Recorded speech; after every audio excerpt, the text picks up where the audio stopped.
রান্নার গ্যাসের সিলিন্ডারের মূল্য বৃদ্ধি, ওষুধের মূল্য বৃদ্ধি সহ নিত্য প্রয়োজনীয় দ্রব্যমূল্য অস্বাভাবিক বৃদ্ধির প্রতিবাদে সরব হলো সিপিআই। রবিবার আগরতলা কৃষ্ণনগরস্থিত সিপিআই কার্যালয়ের সামনে বিক্ষোভ দেখায় কর্মী সমর্থকরা। উপস্থিত সিপিআই রাজ্য সহ সম্পাদক মিলন বৈদ্য বলেন, প্রতিদিন নিত্য প্রয়োজনীয় সামগ্রীর মূল্য অস্বাভাবিকভাবে বৃদ্ধি পাচ্ছে।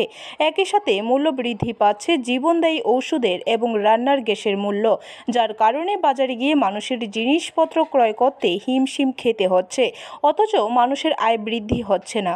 গ্যাস নয়, যে কোনো মূল জিনিসের দাম অস্বাভাবিক বৃদ্ধি হয়েছে, যেখানে মানুষ বাজারে গিয়ে এই জিনিসপত্র কিনতে হিমশিম খাচ্ছে, অথচ মানুষের আয় বৃদ্ধি হচ্ছে না, ইনকাম কোনো বৃদ্ধি নেই।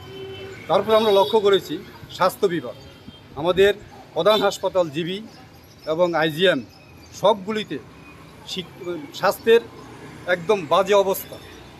আমরা সিপিআইয়ের পক্ষ থেকে রাজ্য সরকারের কাছে দাবি করছি প্রয়োগের কাজ এবং রেগার কাজ যাতে বৃদ্ধি করা হয় এবং বকেয়া মজুরি অবিলম্বে দেওয়া হয়। ব্যুরো রিপোর্ট, খবর ত্রিপুরা।